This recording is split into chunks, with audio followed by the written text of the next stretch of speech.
Bonjour monsieur, excusez-moi pour le retard. Nous allons projeter donc ce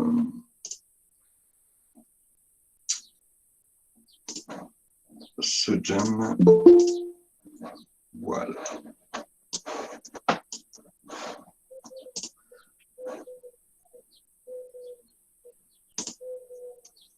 Voilà pour Anan. Donc je pense que c'est bon pour tout le monde. Donc, je vais faire ça moi comme ça. Voilà. Alors on est qui aujourd'hui? Charlotte, Eva, Lou, Valérie. J'ai cru voir Anan tout à l'heure.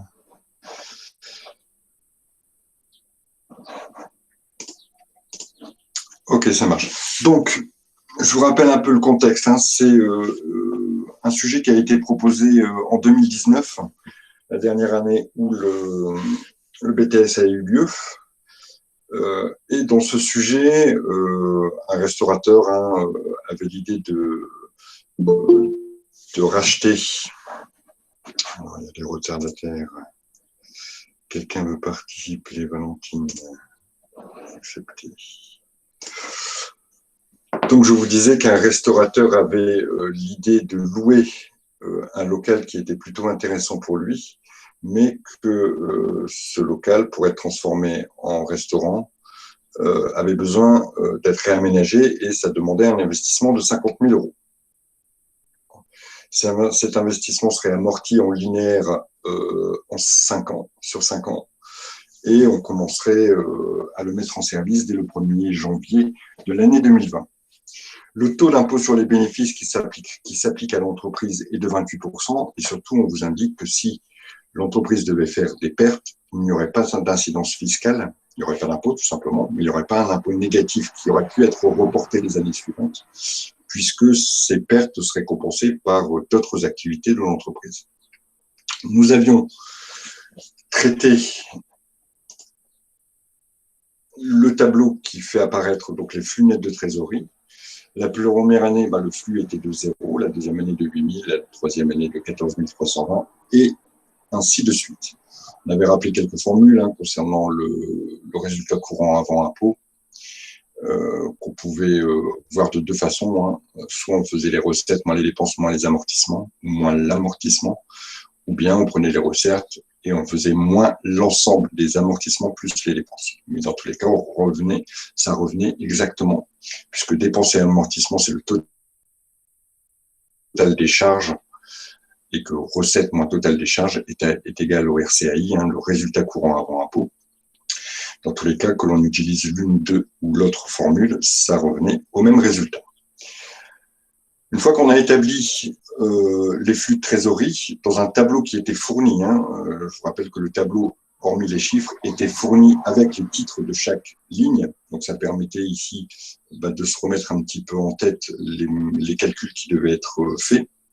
J'avais attiré votre attention sur un point de vigilance, celui de devoir absolument avoir des montants hors taxes.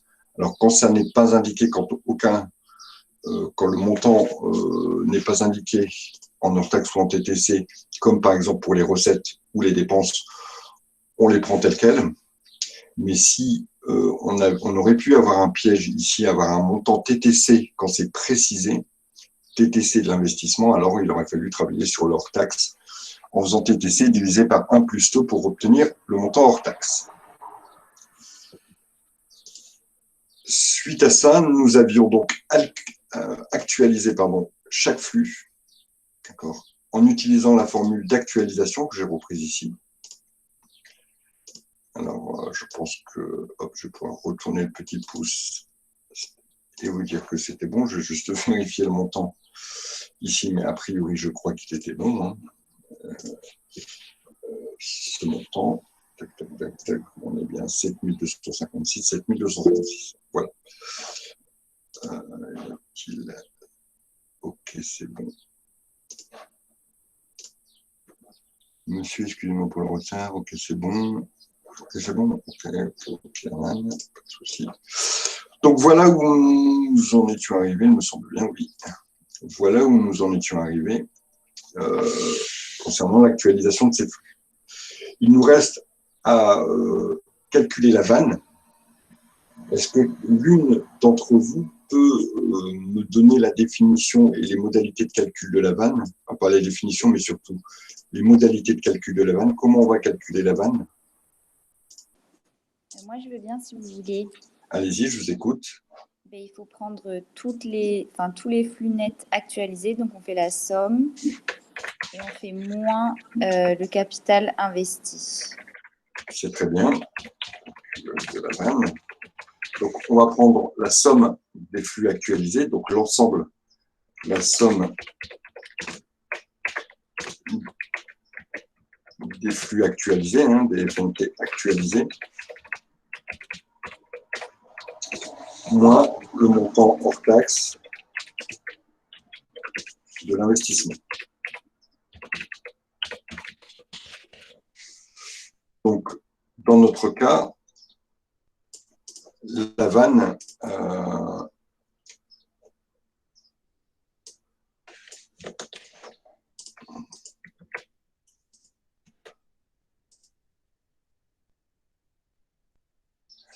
est égale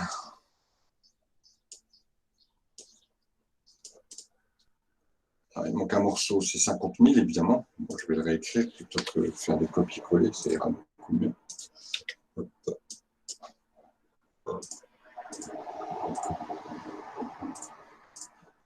Donc notre vanne, ici, elle est égale à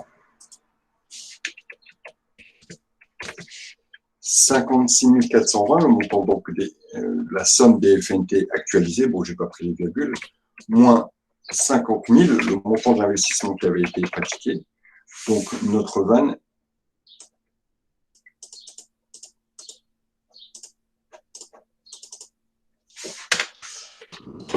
elle est égale à 6 420 €.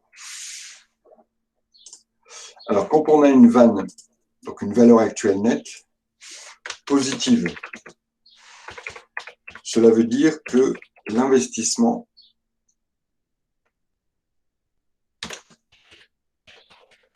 est rentable. Évidemment, à contrario, quand la vanne est négative, ça veut dire que l'investissement n'est pas rentable. C'est-à-dire que la même somme mise sur un livret aurait rapporté plus.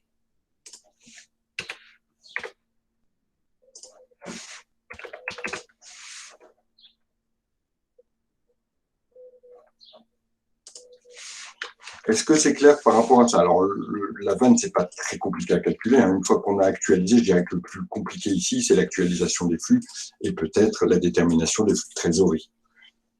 Mais une fois qu'on a actualisé les flux, le calcul de la vanne comme celui de l'indice, de profitabilité, c'est pas très compliqué, en tout cas. Y a-t-il des questions par rapport à ça? C'est vanne moins CAF? Non, pas la CAF. La CAF, c'est la capacité d'autofinancement.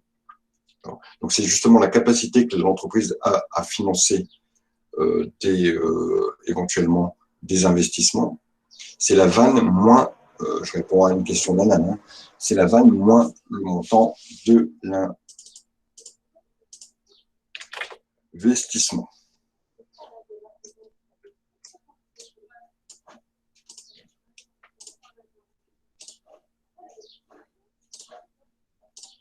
Voilà, l'encadrer en rouge de façon à ce que ce soit bien compris. Alors, dans les questions qui étaient posées, d'ailleurs, c'est un peu disparu là, quelqu'un a dû, hop, je le reprends tout simplement. L'énoncé, alors vous l'avez évidemment dans votre NetCampus, cet énoncé. Nous avons donc répondu à la première question, qui était le calcul des flux nets de trésorerie, en complétant l'annexe A. Nous avons actualisé nos flux avec un taux d'actualisation à 5%. C'était le deuxième tableau. Nous avons calculé la vanne et nous avons conclu quant à l'opportunité de réaliser l'investissement. Nous avons conclu de façon positive puisque nous avons indiqué que la vanne étant positive, l'investissement est rentable. Maintenant, il va falloir trouver des possibilités d'investissement, des modalités d'investissement pour ces 50 000 euros. On va supposer que l'entreprise n'a pas les 50 000 euros en capacité d'autofinancement et donc qu'il lui faut faire appel à d'autres modes de financement. Quel mode de financement vous connaissez? Dites-moi.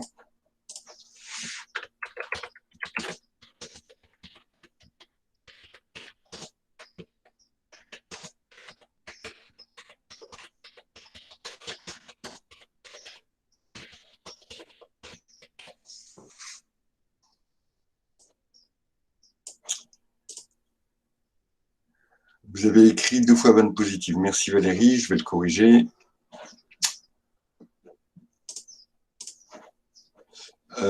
Alors, concernant... Hop, il faut que...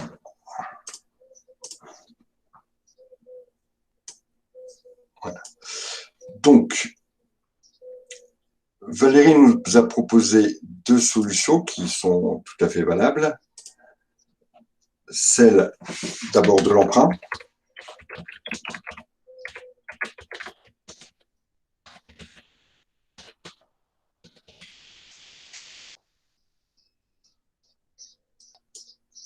Ensuite, deuxième solution que Valérie a proposée, c'est le crédit bail. Et je vais revenir après sur les modalités du crédit bail et l'intérêt du crédit bail. Troisième possibilité, alors Anan, vous m'avez proposé l'autofinancement, justement, c'est si l'entreprise ne peut pas autofinancer le bien. Donc, une augmentation de capital. Et on va revenir aussi un petit peu pour discuter de cette augmentation de capital. Et éventuellement, est-ce que quelqu'un aurait une autre possibilité?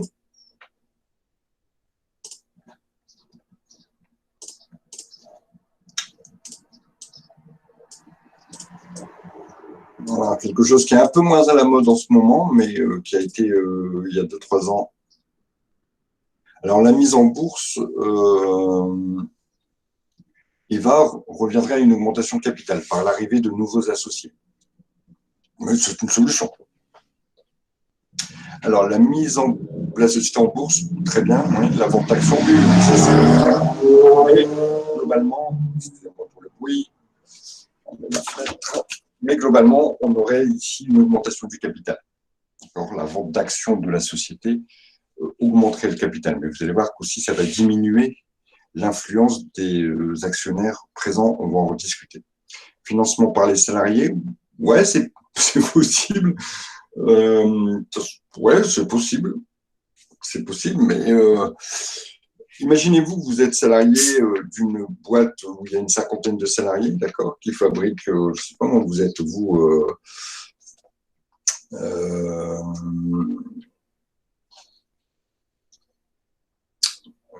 je suis en train de réfléchir à ce que vous me dites, mais oui, imaginez-vous, vous êtes vous salarié en tant que diététicienne dans une société qui fabrique des plats surgelés, par exemple, qui a une 50aine de salariés. Ça a déjà été le cas pour sauver des sociétés de produits français. Ouais, mais jamais sans contrepartie. D'accord. Jamais sans contrepartie, Valérie. Vous ne donneriez pas 300 euros ou 400 euros ou 1000 euros pour sauver votre société. Sans contrepartie. Voilà. D'accord. Dans ce cas-là, ce serait devenir actionnaire. Donc, on revient toujours à mon augmentation de capital.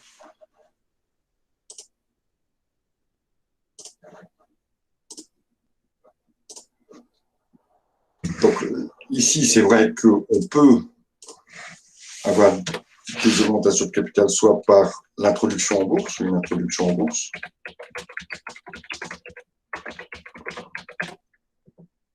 L'actionnariat salarié, ça se fait souvent à travers des SCOP, des sociétés coopératives. L'actionnariat salarié, pardon, salarié.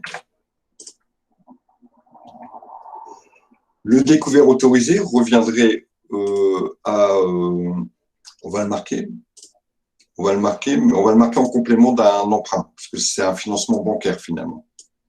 Mais on peut le noter. Alors, à mon avis, la banque va peut-être avoir du mal à vous faire un découvert de 50 000 euros. Mais bon, à la limite, découvert autorisé. On appelle aussi concours bancaire courant.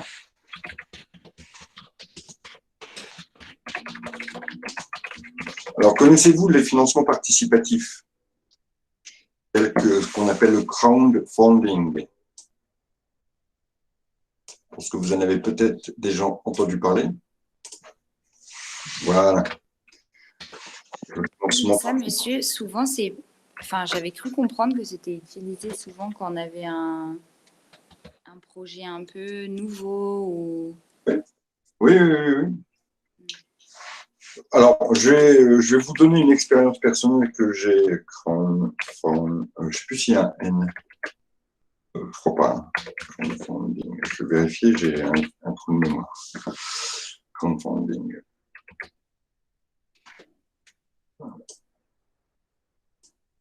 Alors oui, souvent, ce sont des projets particuliers. D'accord? Je vais juste vous demander 30 secondes pour vérifier s'il n'y a pas un N. J'ai un vieux doute.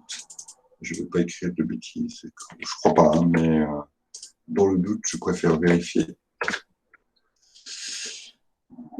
Ah, il y a même un pas de N, mais par contre, il y a un T.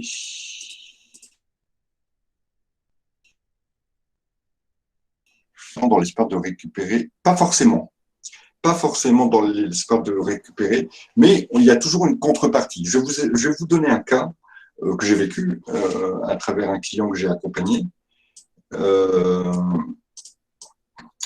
Ce client qui était un restaurateur assez local, hein, dans le... Il n'y a pas de nordistes aujourd'hui, les nordistes nous ont abandonnés, mais dans du côté de l'Avesnois, une région assez, je vais dire campagnarde, champêtre, dans le nord. Et il y avait un petit restaurant local qui était plutôt bien réputé. Et la personne voulait, en face du restaurant, il a récupéré une vieille bâtisse qu'il a restaurée.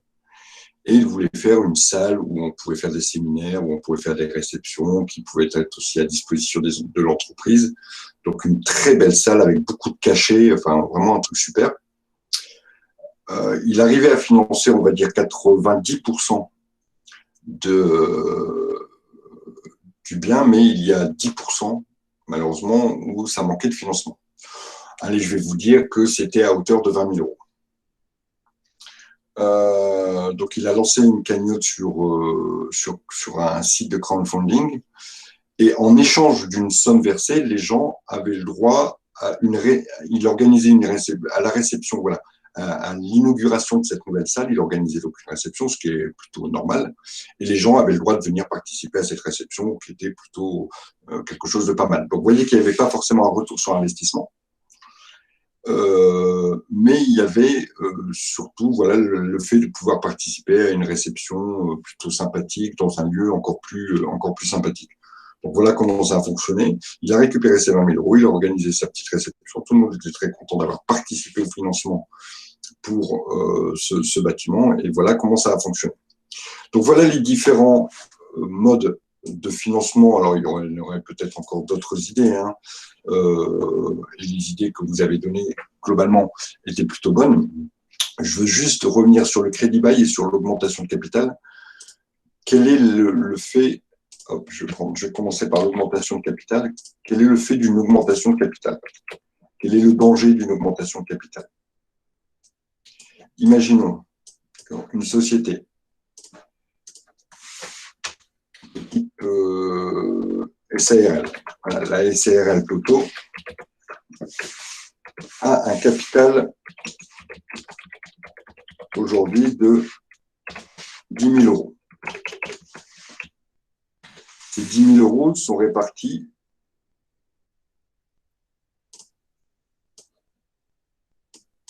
entre deux associés. Perdre du pouvoir décisionnaire. Oui, exactement. Voilà. Hop, je vais vous mettre comme associé, Audrey. Voilà. Il y a Audrey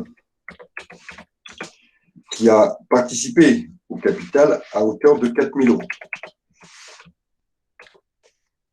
Donc, à ce titre, évidemment, elle possède 40% des parts.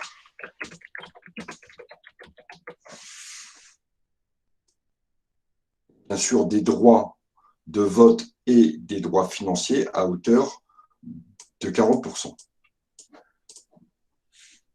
Ensuite, Eva, son associé, a déposé la formation de la société la somme de 6 000 euros. Donc, Eva possède 60% des parts. Les deux associés s'entendent très bien.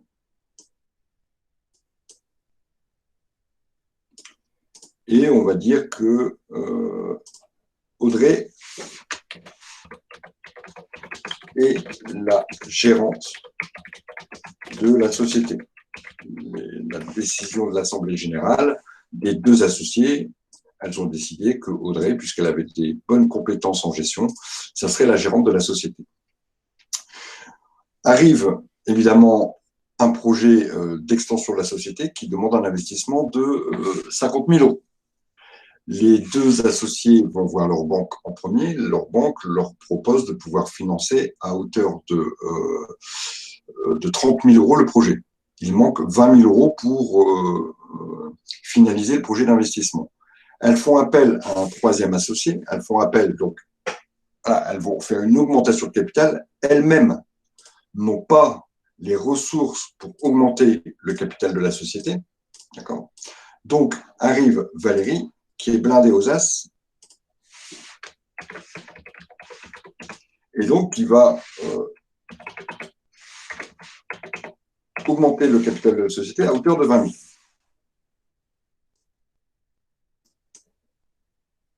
Du coup, on a une nouvelle société qui maintenant possède un capital de 30 000 euros, les 10 000 déjà existants, plus l'apport nouveau de Valérie.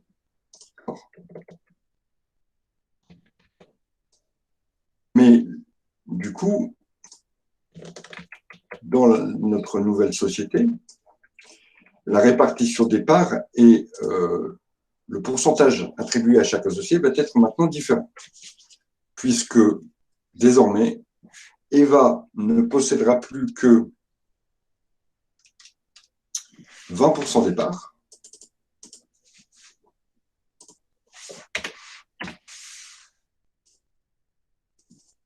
Audrey ne possédera plus que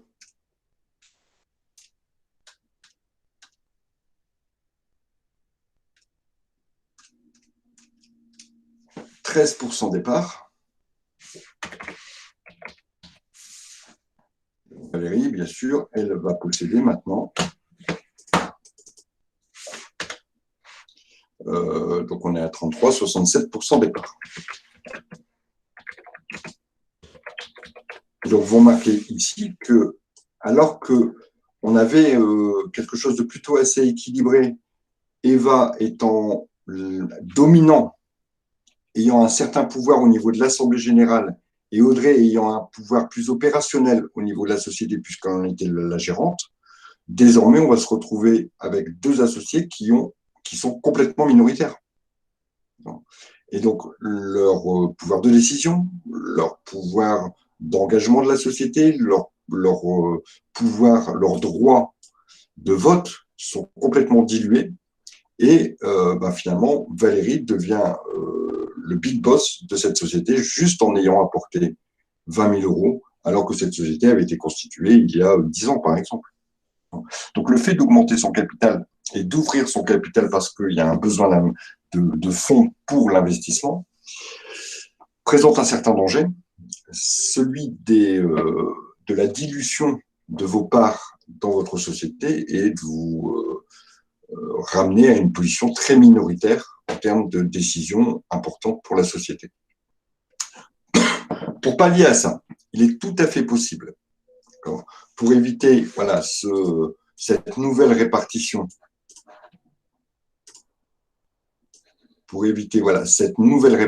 il est tout à fait possible de mettre en place un système de revente obligatoire des parts. C'est-à-dire que Valérie,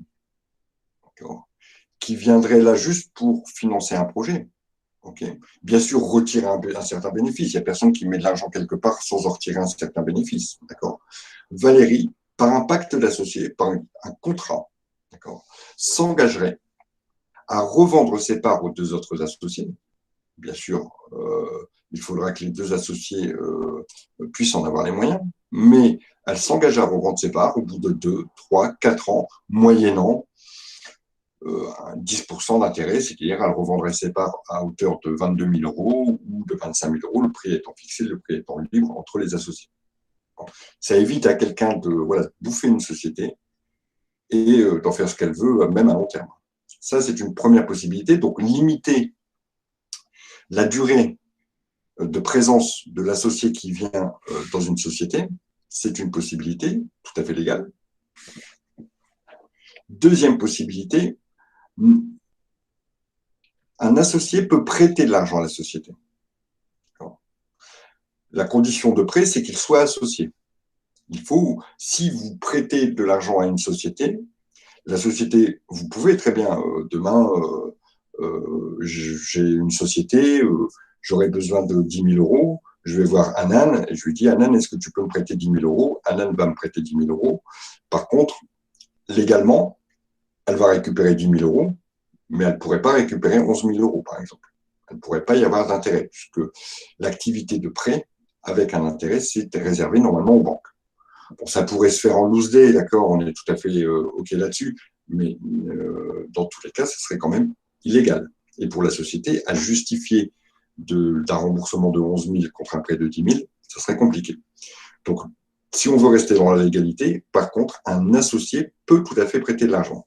Donc, on pourrait très bien imaginer le cas suivant, c'est-à-dire qu'au lieu d'apporter les 20 000 €, Valérie n'apporte que 1 000 €, juste pour le fait d'être associée.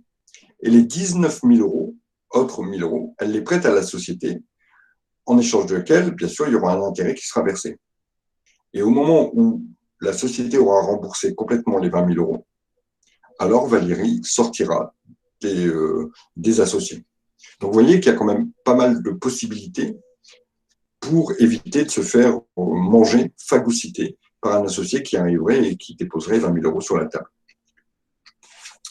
Voilà pour ce que je voulais vous dire sur l'augmentation de capital. Maintenant, sur les crédits bail,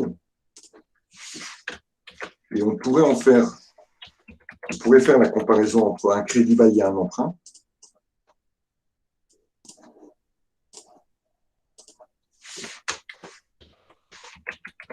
Donc, que se passe-t-il dans le cadre d'un emprunt? Dans le cadre d'un emprunt, la banque prête à la société demanderesse une somme d'argent.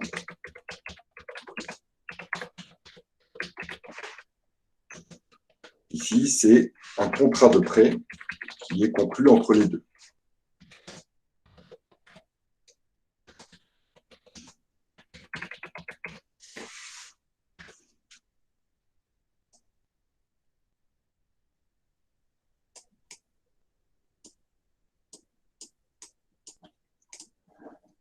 Ensuite, avec cette somme d'argent, l'entreprise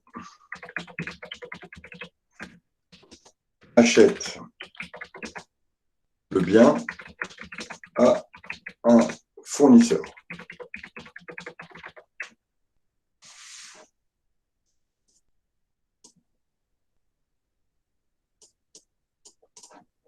Donc, conclusion, l'entreprise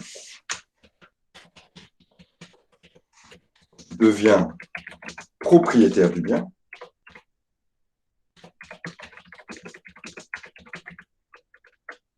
et l'entreprise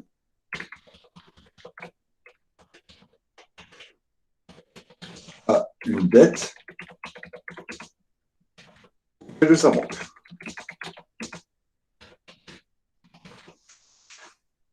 Voilà les enjeux. Voilà comment ça se passe concrètement. On me prête de l'argent. Grâce à cet argent, j'achète un bien à un fournisseur, je deviens propriétaire du bien et j'ai une dette auprès de ma banque.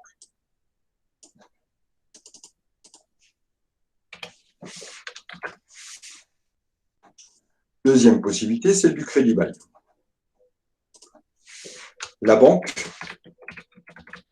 achète le bien au fournisseur. Ce n'est pas moi qui l'achète, c'est la banque.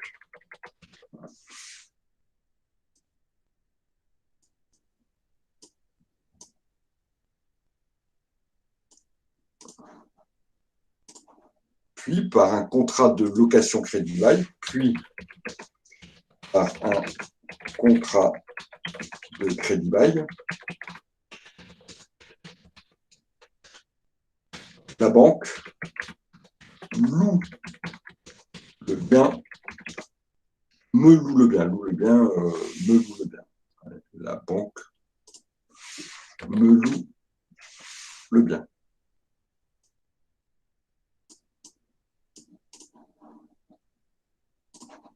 Conclusion, la banque est propriétaire du bien.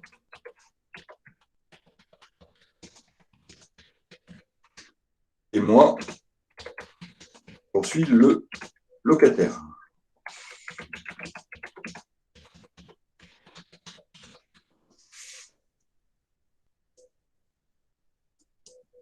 Alors, quel est l'intérêt pour la banque d'opter plutôt pour un contrat de crédit bail, à votre avis?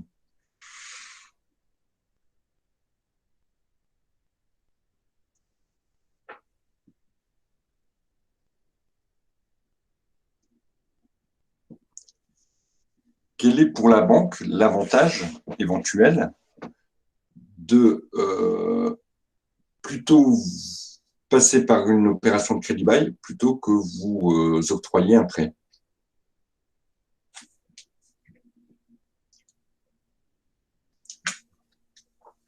Reste propriétaire. Alors, ok, Valérie. Elle peut louer une personne. Voilà, bon, vous avez. Elle est sûre de récupérer son investissement si problème. Voilà. Donc, l'intérêt pour la banque ici, c'est l'existence d'une garantie pour la banque. L'existence d'une garantie pour la banque qui lui permet éventuellement, en cas de défaillance de l'entreprise, de rester le propriétaire du bien et de récupérer le bien. Donc, en cas de défaillance, alors la banque récupère le bien.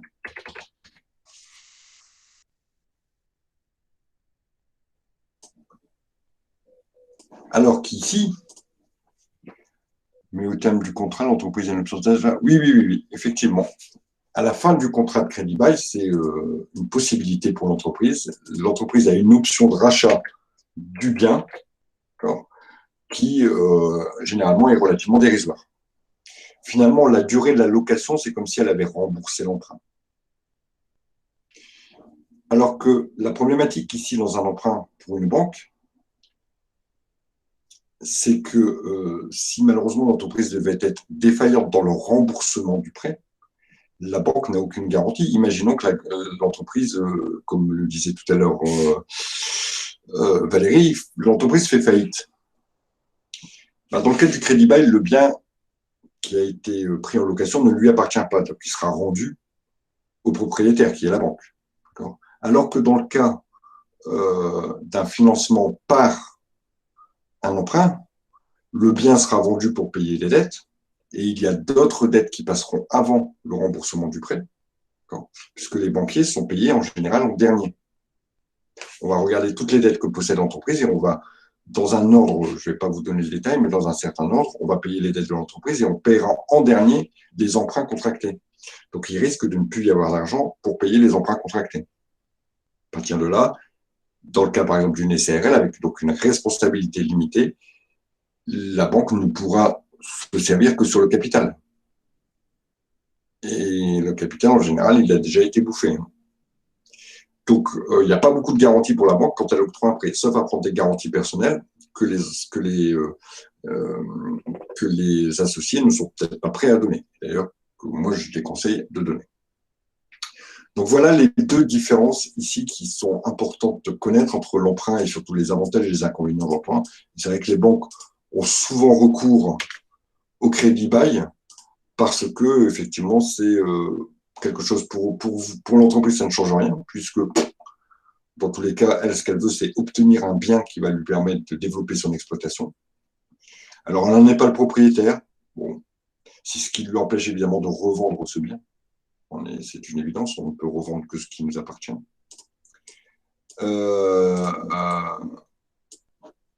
Mais dans tous les cas, ici, tout le monde est gagnant, la banque est rassurée, l'entreprise va pouvoir obtenir le bien dont elle a besoin, et en cas de défaillance, la banque récupère son bien, elle ne perd pas grand-chose.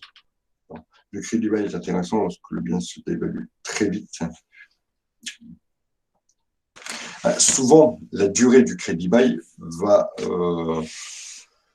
se caler sur une durée prévisible d'amortissement du bien. D'accord ? C'est comme ça souvent qu'on va estimer la durée du crédit bail. Par exemple, si l'entreprise avait besoin d'un véhicule, voilà, si l'entreprise a besoin d'un véhicule, la durée d'amortissement d'un véhicule, c'est entre 4 et 5 ans, ça dépend du véhicule, mais le crédit bail qui va être conclu entre la banque et l'entreprise sera souvent basé sur une location de 4 voire 5 ans, avec cette option d'achat à 1% du prix généralement. Enfin, donc je ne sais pas si ça a vraiment une influence quant à la dévaluation du bien. Malgré tout, la banque a quand même un petit risque, c'est celui d'une dépréciation par une utilisation, imaginons, par le véhicule. Voilà. La banque a estimé que allez, vous allez faire, je ne sais pas, sur 5 ans, 50 000 km par an. Donc, elle va adapter son prix de location par rapport à ça. Puis finalement, vous faites 200 000 km par an. Et puis, au bout de 2 ans, l'entreprise ferme. La banque récupère un bien qu'elle pensait louer pendant 5 ans. Et le bien ayant pris 400 000 km dans la tronche, en termes de valeur, il ne vaut plus les 3 ans normalement restants. Donc, effectivement, la banque prend un petit risque à ce niveau-là. Alors, y a-t-il d'autres questions? Pas d'autres questions? Et sur le plan fiscal, la location est une charge, la location totale est une charge, donc peut-être plus avantageux que l'emprunt, puisque dans l'emprunt, seuls les intérêts sont une charge. Donc je dirais que le crédit bail, alors de l'autre côté, si vous aviez acheté le bien, vous auriez une dotation aux amortissements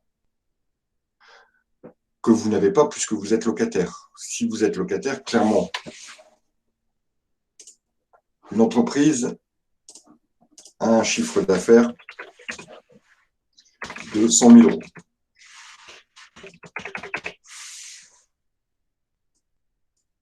Elle a des charges.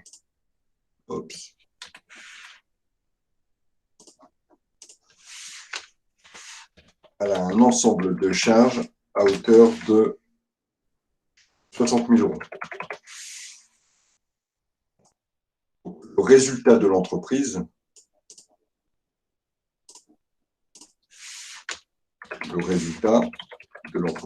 il est de 40 000 euros.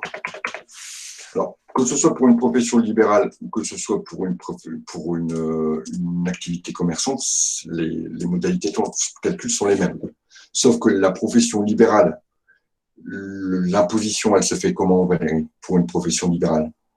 Sauf si vous êtes en société. Hein. Mais si vous êtes en individuel et que vous êtes une profession libérale, quel est le système d'imposition? Ça reste individuel. Comment? Ça reste individuel. Ça veut dire quoi individuel? Je ne le connais pas, moi, l'impôt individuel. Il n'existe pas. Non, c'est sur la personne, c'est-à-dire c'est un impôt sur le revenu classique. Voilà, l'impôt sur le revenu. Très bien.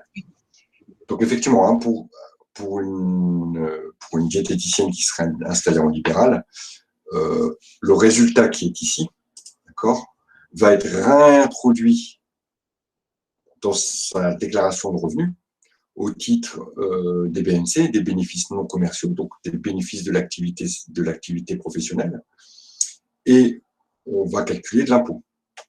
Donc, imaginons qu'une diététicienne a fait pour 100 000 euros de prestations, qu'elle peut déduire 60 000 euros de charges, location du cabinet, tous les frais qu'elle peut avoir, peut-être une secrétaire, des choses comme ça.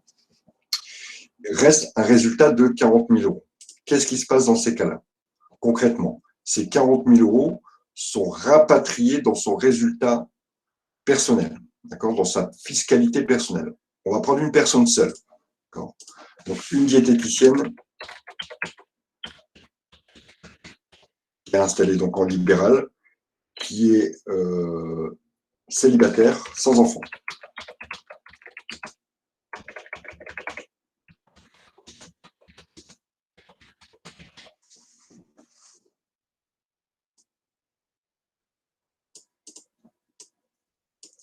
Donc, on va prendre ces 40 000 euros, hop, au titre de l'impôt sur le revenu, impôt sur le revenu. Et on va donc réintroduire ces 40 000 euros dans son impôt sur le revenu. Dans la catégorie BNC. Bon, ce n'est pas la peine, catégorie BNC, 40 000 euros. Et donc, son résultat fiscal sera de 40 000 euros. Globalement, elle va payer évidemment pas mal d'impôts. On a une première tranche de 10. De toute façon, au-delà des 10 000, on paye des impôts. La première tranche, elle est à 11%.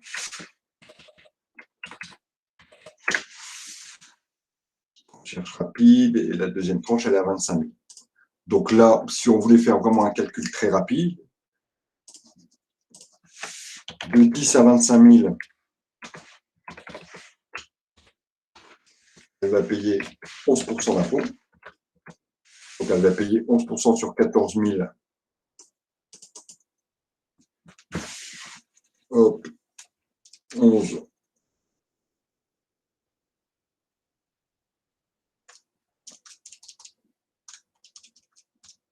Elle va payer sur la première tranche 1 540 euros d'impôts. Et ensuite, sur la deuxième tranche de 25 à 40 000, c'est des cas euros, hein, évidemment, pas des KF, elle va payer 25%. Non, elle va payer 30%, pardon. Elle va payer 30%. Donc là, il y a encore 15 000. Donc, ce qui fait 5 000 à 30%. Un petit peu moins de 5 000. Donc, notre esthéticienne, au global, elle va avoir un IR ici. IR total à payer de 6 540 euros. Voilà. Donc, si vous avez gagné, alors bien sûr, il y aurait plein de modalités à regarder, hein. Mais si on fait sur du très simple, vous avez gagné 40 000 euros, vous payez 6 500 euros d'impôt. Ça, c'est une chose. Maintenant, elle a un investissement à faire. Notre diététicienne, elle a un investissement à faire. Elle doit faire un investissement de 10 000 euros, donc 20 000 euros. Elle doit faire un investissement de 20 000 euros qu'elle veut amortir sur 5 ans. Donc, ça fait 4 000 euros par an. Donc, elle aura une charge supplémentaire de 4 000 euros, ce qui va lui faire diminuer, évidemment, si elle passe par un emprunt. Donc, on va dire, hop, investissement de 20 000. Investissement.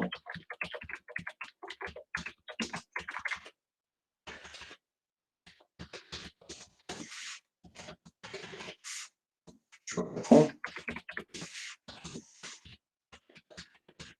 Chaque année, on aura une dotation aux amortissements. Donc, si elle fait un emprunt,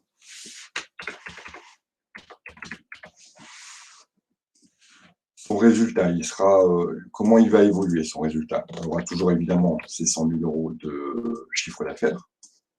elle aura ces 60 000 € de charges auxquels on va rajouter les 5 000 € de dotation aux amortissements et on va imaginer qu'il y a 500 € d'intérêt.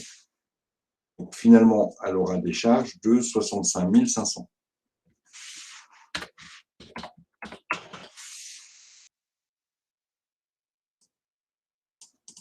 Donc elle va avoir un résultat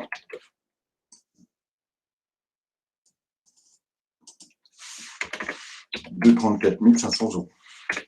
Ce même résultat, d'accord, ce même résultat va être fiscalisé dans les mêmes proportions que j'ai indiquées tout à l'heure. Elle aura sur la première tranche, puisqu'elle est au-dessus des 25 000, toujours 1 500 €. Et après, uniquement sur 10 000, elle paiera, grosso modo, elle va gagner 2 000 € d'impôt. Au lieu de payer 6 500, elle ne va plus payer que 4 500. Il suffirait de refaire les calculs dans le détail. Est-ce que si elle était passée par un crédit bail, ça aurait mieux été?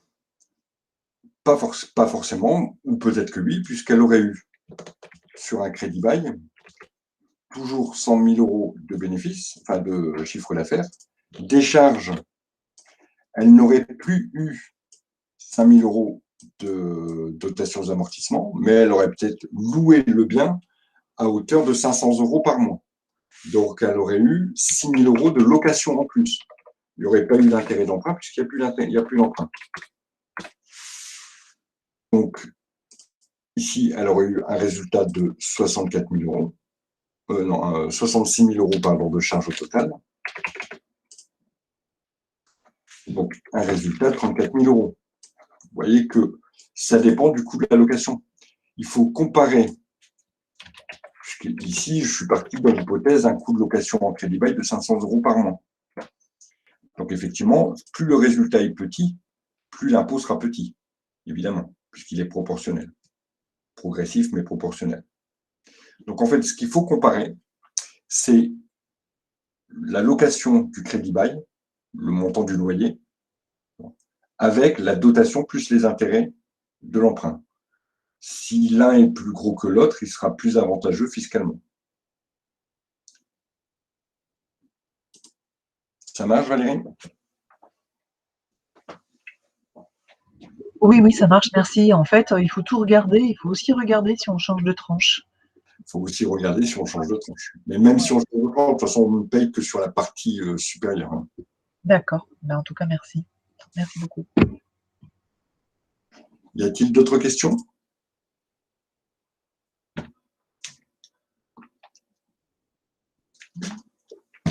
Alors,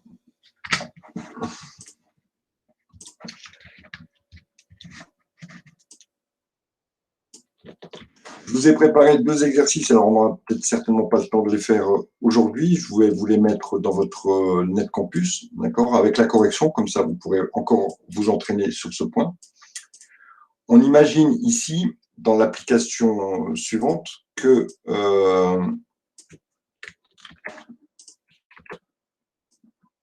une entreprise doit acheter un meuble réfrigéré et que ce meuble réfrigéré coûte 350 000 €. Ça permet d'élargir la gamme de produits qui sont vendus, etc., etc. On a un taux d'actualisation ici qui est de 8,25 %. On vous donne directement les flux de trésorerie qui ont déjà été calculés.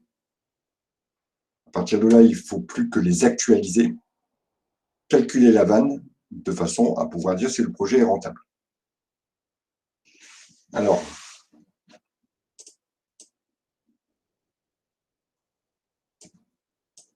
quelqu'un veut se lancer? De toute façon, on va lancer. Hop, je vous prépare la petite feuille de réponse. Je vais supprimer ça et mettre ceci.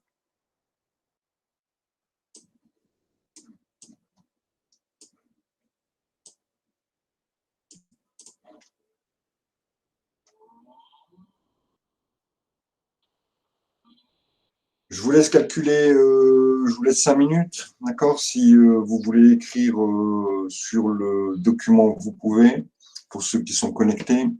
Sinon, je vous laisse actualiser les flux et puis on va dire que Eva nous donnera le premier flux, Chloé nous donnera le second flux, que Audrey nous donnera le suivant.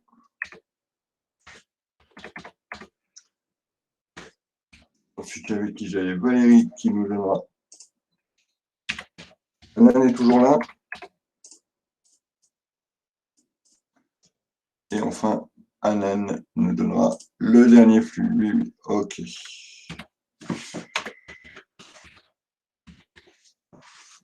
Et je vous laisse faire vos petits calculs rapidement. Dès que vous les avez, vous pouvez soit me les donner ou soit les écrire dans le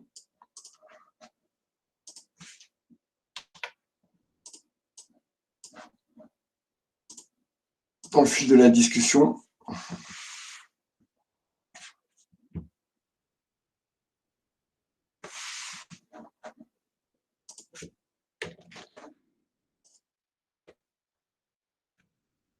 Voilà le diam, Audrey.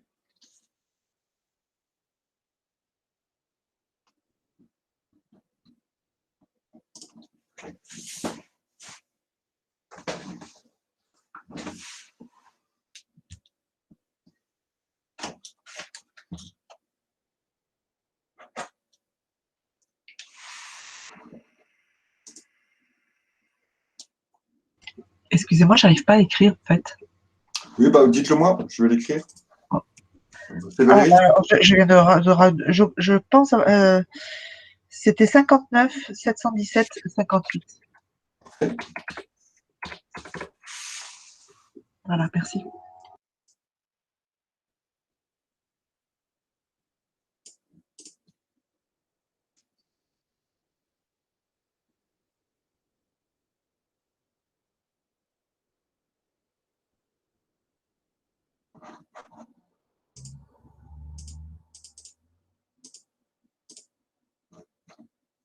J'aime bien mon petit pouce, donc je vais vous mettre Valérie, un pouce en l'air.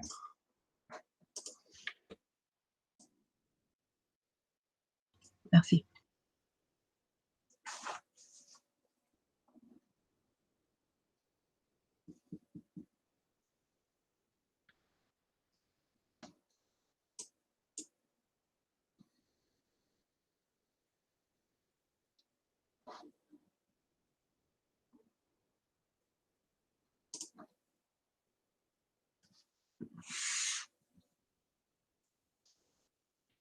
Eva, un résultat à me donner?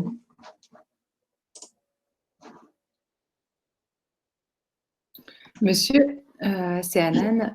Du coup, je sais plus comment. Enfin, mes résultats sont pas bons en fait. Je sais plus comment on calcule les flux. D'accord. Vous avez un résultat à me donner? Je vais vous dire si déjà il n'est pas bon. Parce que si vous me dites qu'il n'est pas bon, mais. Alors, pour recalculer le flux, hein, alors le flux, on l'a, hein, les flux, on nous les a donnés, d'accord, ça, c'est sur les FNT, mais donc pour actualiser les flux, l'actualisation du flux. Alors, pour le vôtre, par exemple, un an de l'année 5, on va prendre le FNT, donc 76 000, multiplié par 1 plus le taux, donc c'est-à-dire 1 plus 0,0825, je crois, 825, exposant moins 5, puisque c'est la 5e année.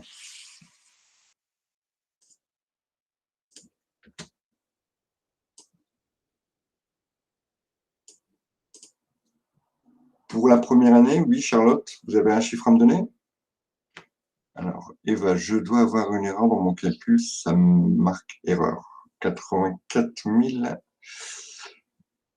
Non, c'est bon pour le 84 000 Eva, donc 84 000 effectivement, et ça marche. 84 988,45, ça marche. Chloé, vous avez quelque chose à nous donner?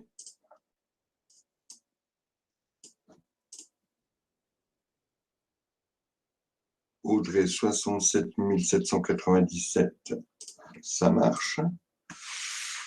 Donc 67 797,66. Parfait.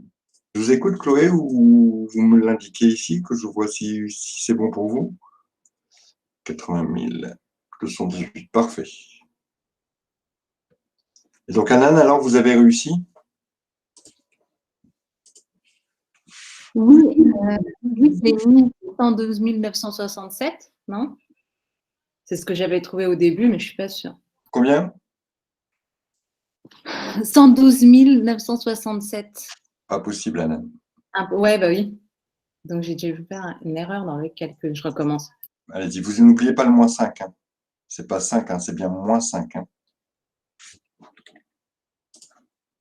Vous devez obtenir tout le temps un nombre le plus petit.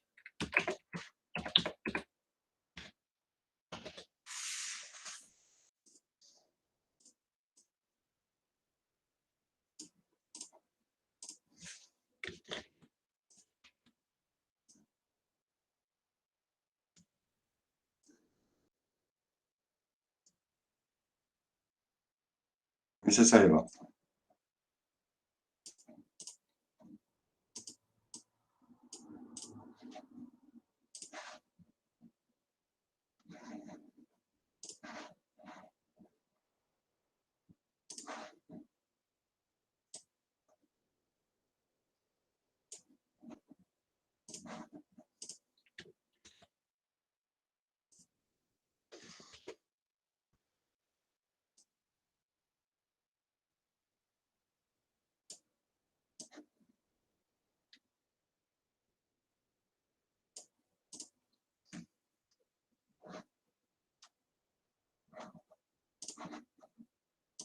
Donc, pour le dernier, on devait retrouver normalement 159 129,80. Donc, vous voyez qu'on avait ici le cumul nous donne le cumul des FNT actualisés. Hein. Donc, on aurait eu, je termine rapidement comme ça on l'aura terminé celui-ci, on aurait eu une vanne qui aurait été égale à 343 851 moins les 350 000 d'investissement, on aurait eu une vanne négative. On aurait une vanne négative puisqu'on aurait une vanne à moins 6 000 et quelques.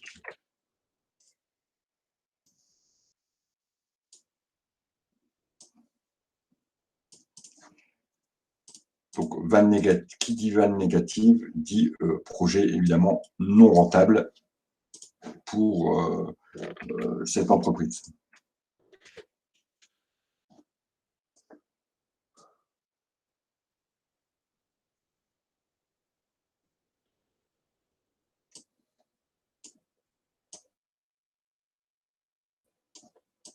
Ça marche pour tout le monde? Voilà, je vais donc vous laisser pour ce soir. Je vous mets donc dans la séance d'aujourd'hui toutes les applications corrigées, l'anal bien sûr que l'on a fait ensemble, l'application 1 qu'on vient de finir, et puis il y a une application 2 que vous pourrez tenter de faire, et dont bien sûr vous aurez la solution, ce qui vous permettra de voir si vous êtes plutôt OK. Excusez-moi, d'où sort le 343 000? C'est le cumul, Eva. Première année, donc 84, 165, c'est 80 plus 84, pardon.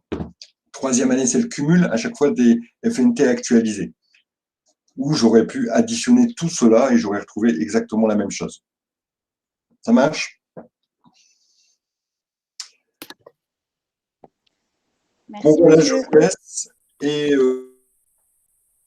la prochaine fois, je pense qu'on se revoit vendredi prochain. Ça marche pour tout le monde? Allez, bonne soirée, Merci, ciao. bonne soirée.